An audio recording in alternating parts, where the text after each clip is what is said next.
Thank you for joining my channel, Secular Answers.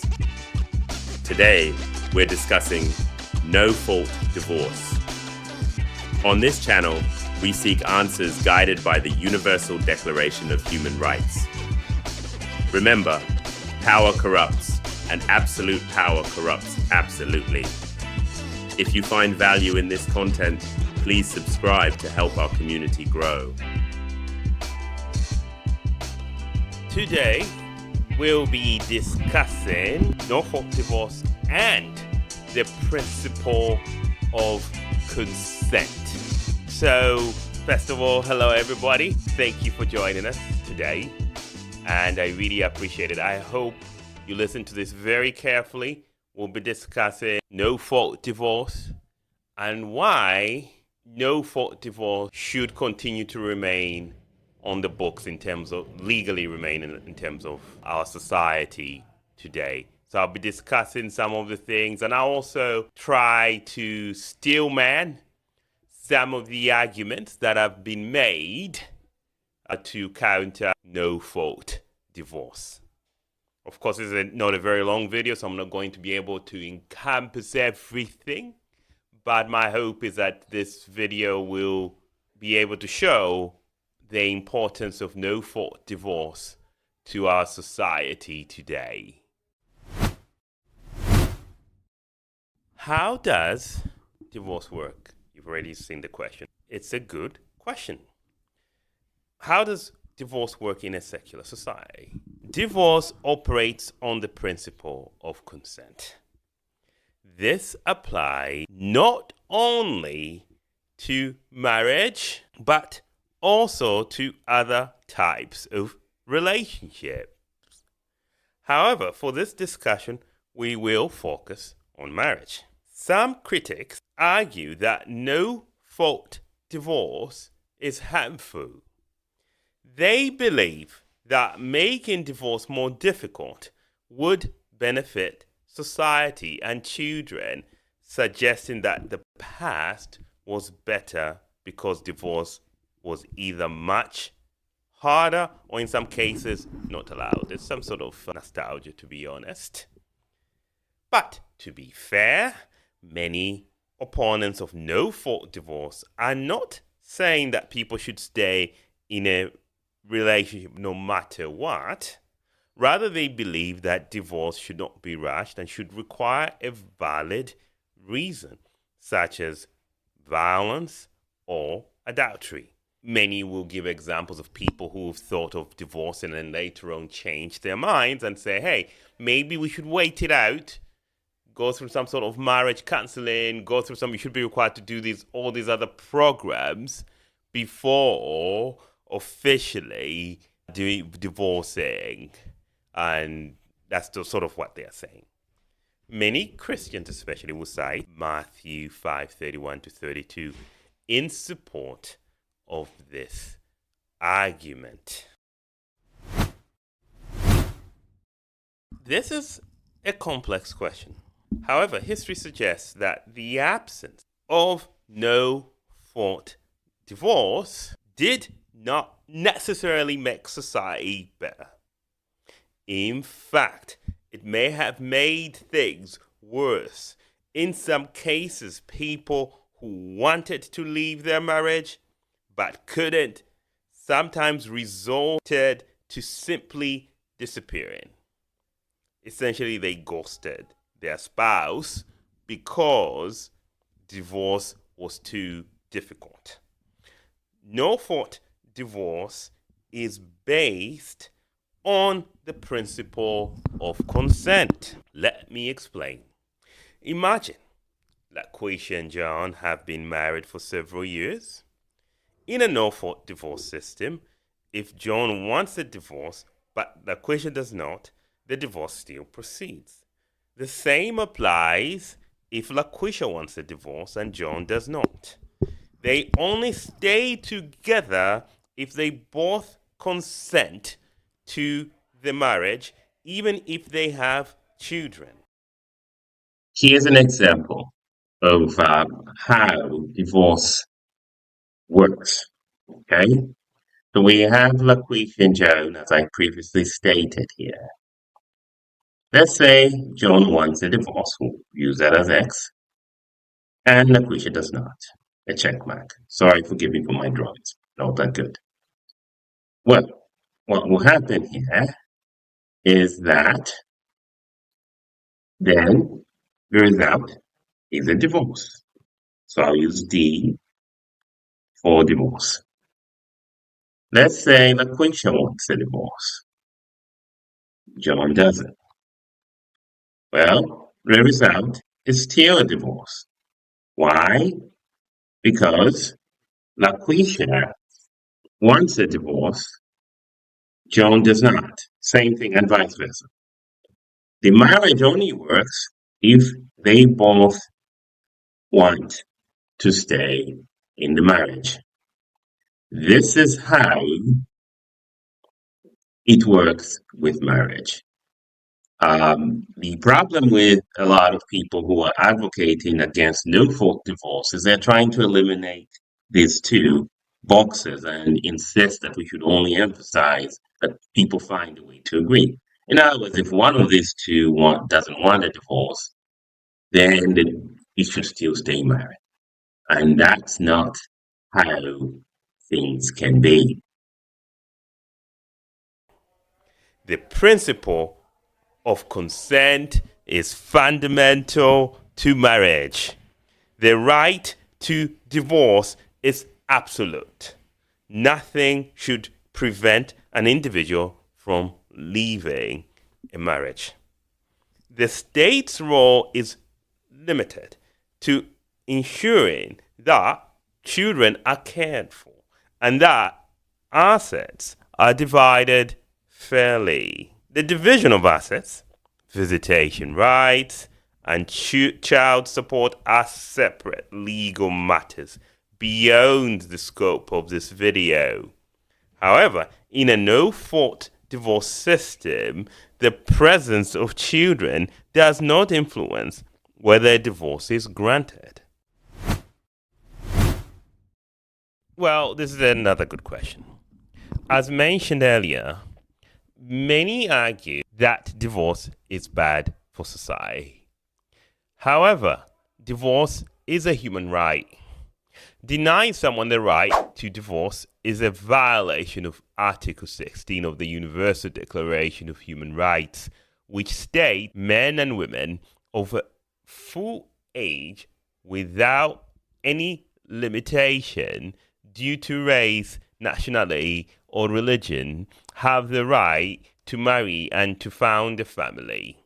They are entitled to equal rights as to marriage, during the marriage, and at its dissolution.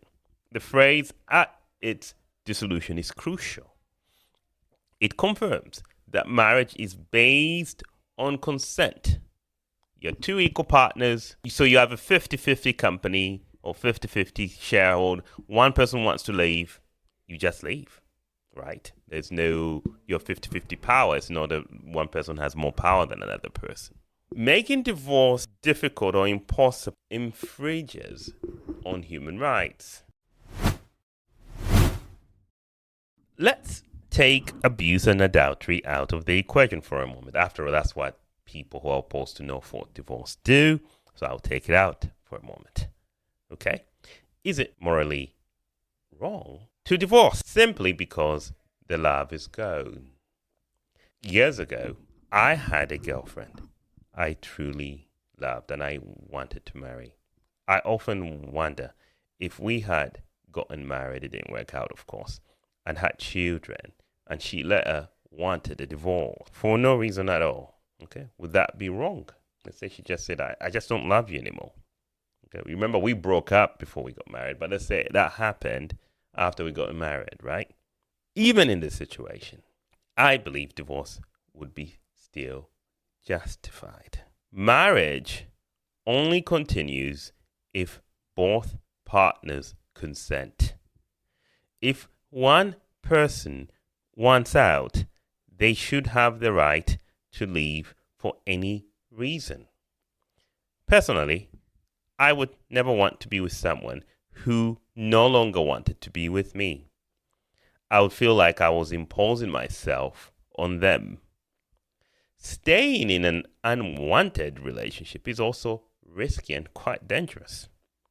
In Africa, there are countless stories of women poisoning their husbands due to the difficulty of obtaining a divorce and issues that happen after the divorce where the property rights of women are not protected, but that's a separate conversation.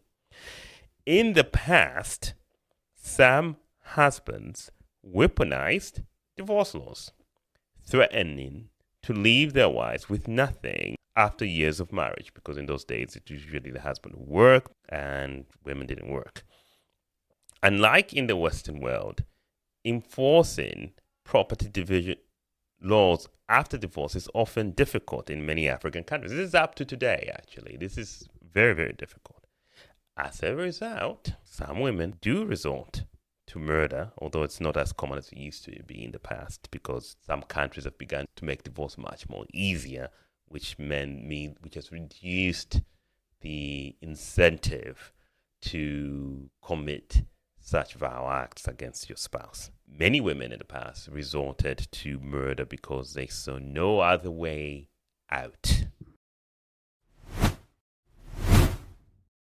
From a moral standpoint, no-fault divorce is superior to other systems because it prevents people from being trapped in a marriage against their will.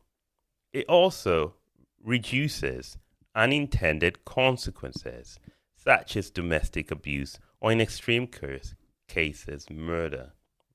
Marriage is a choice, and leaving a marriage should also be a choice. The foundation of marriage is mutual consent, and that consent must be present at all times. So one of the things that has been said in opposing no-fault divorce is that people should endure difficulties through marriages. You're going to face difficulties and you should endure it, right? This is fundamentally important. So the question comes up, should people endure difficulties in their marriages? That is a personal decision. I know how hard it is to say that, but that is a personal decision as to whether you should endure a hardship. Anything in life that you do, whether you endure a hardship or not, is a personal decision. And that includes marriage. You have to make a personal decision in these matters as to whether you want to endure the marriage or not. And that's for both partners. Of course, I'm happy if people are able to get together. And divorce is not a happy moment, okay? Although for some people it can be a happy moment. It can be a new start. However, it depends on the situation. Individual cases may vary, and this is fundamentally important. So it is a personal decision. What about the impact on children and society, given that children often do better in two-parent households? And this is a good question. It is up to the individuals in the marriage to decide what is best for them. We can't force them to stay together because of society or because of children. It makes the situation worse. Once one partner does not want to be in a relationship, it's over. It's it. There's nothing society can do. Basically, we should look at no-fault divorce as something that is positive. Let me explain why. Imagine trying to keep somebody in a marriage they don't want to be in. Imagine what that does to children. Trust me, it can do a lot of harm. Okay? And it's not good. So, yes, in a two-parent home, this is true. Children from a two-parent home come out better. But we can't test because we don't know how to test that. We don't have a way to test that. What happens when two parents who hate each other, or one of the parents that hates the other one, are forced to live together and the children are being raised in such a family, right? We have no idea what happens. I would assume that it's much worse than even people who are divorced, although we can't prove it because, as I said, it's difficult to do such studies. So therefore, it's up to the individuals. No-fault divorce facilitates a way for people, two equal partners, to get out of a partnership. It avoids more harm than what could be done if people are forced to be together. No-fault divorce is good. Sorry to put it that way, because it helps anybody to leave the situation, and rather than trying to make the situation worse. The assumption by those who say, oh, you have to stay together and you have to stay through hardship, is that if we enforce this long enough, then the people will stay in that marriage and then the marriage will flourish. But normally that's not what happens. What happens is it gets worse. So it's the cases that I was talking about in Africa where people get poisoned or killed. It normally gets worse. It's not better for the children. It's not better for anybody. It's really bad. It's bad for everybody. And that's my point. You know, we tend to think that it is okay to force people to be together because that will be better for society. But you can't force someone to be in a relationship that they don't want to be in. And that includes marriage. Marriage is a personal choice. And divorce is also a personal choice, regardless of societal opinions. Thank you for joining us. I do hope you enjoyed this video, and see you next time.